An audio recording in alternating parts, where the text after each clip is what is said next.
Hi, everybody. Scott Riley, the Market Update Desk. It is February 20th. Wow, we're moving very quickly through February here. NMLS 157524 with Mortgage One.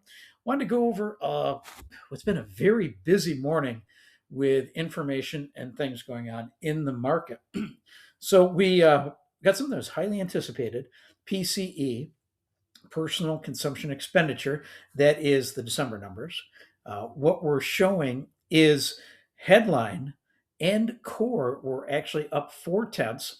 That is a tenth on both of those, hotter than what the market had expected.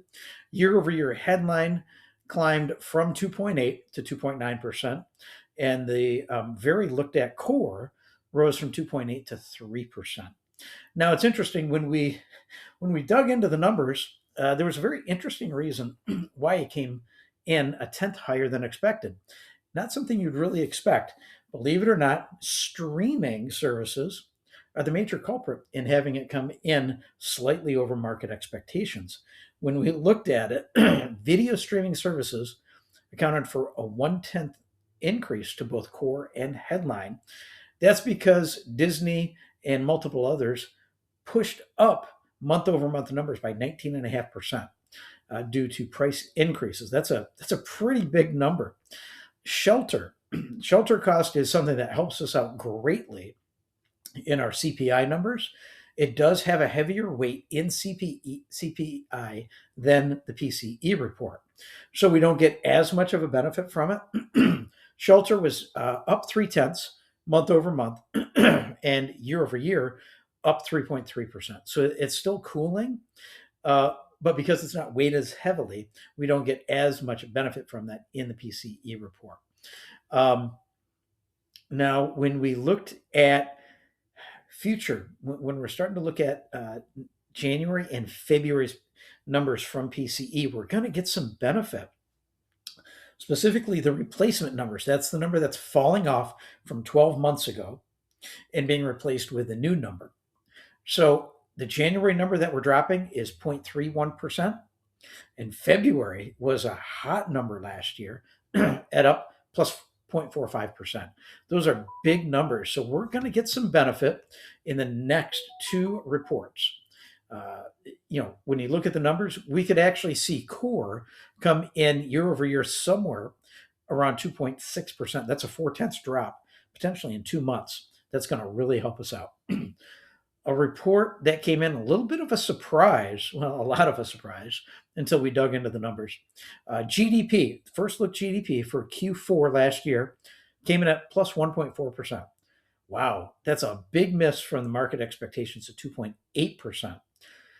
But when we look at it and factor in the government shutdown that we had during that reporting time, that accounts for about 1.1, 1.2% off of what the GDP would normally be. So we'll probably see that GDP come in accelerated from where we are on this number. Another report was the University of Michigan consumer confidence. That showed a decline in overall consumer confidence. Now, it did show future expectations of inflation. The 1 year and 5 year was a positive thing, a slowdown in what the consumer feels inflation is going to do going forward. New home sales. November, we're going to get a 2 months report because of the delay in some of the reporting that we had from the government shutdown.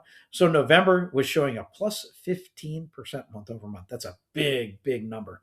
December was a minus 1.7%. Showed that median in November, median home sales price accelerated to 414,000. That was a 4.2% jump. Net homes that are on new homes on the market is a inventory of about 2 months. That takes into account what is for sale, but also subtracts out ones that have contracts on them. So you can't take the gross number. You need to take the net to do the proper months of inventory calculation.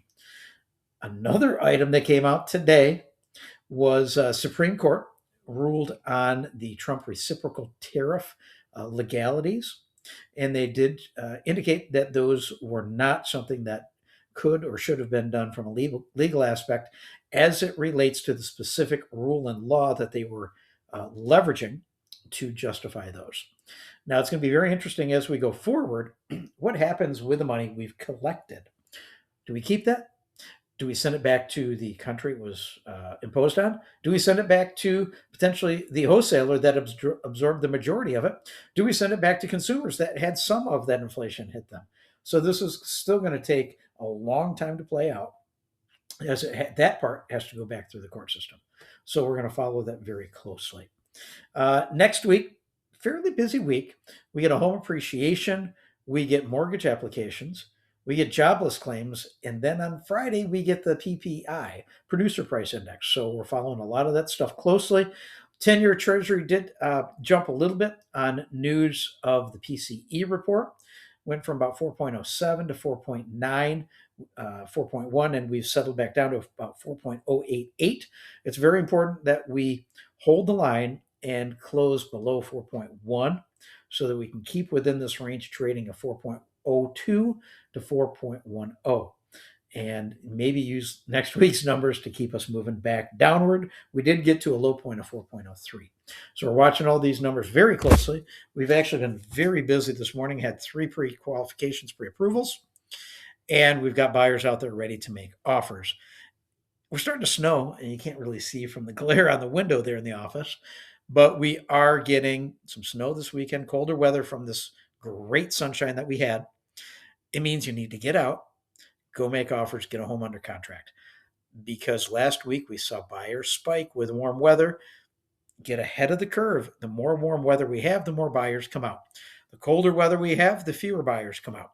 You're in a much better negotiating position when fewer buyers come out. Give us a call. We're on duty all weekend. 616-293-2189. Scott Riley, the Market Update Desk, your original singular market news source for West Michigan.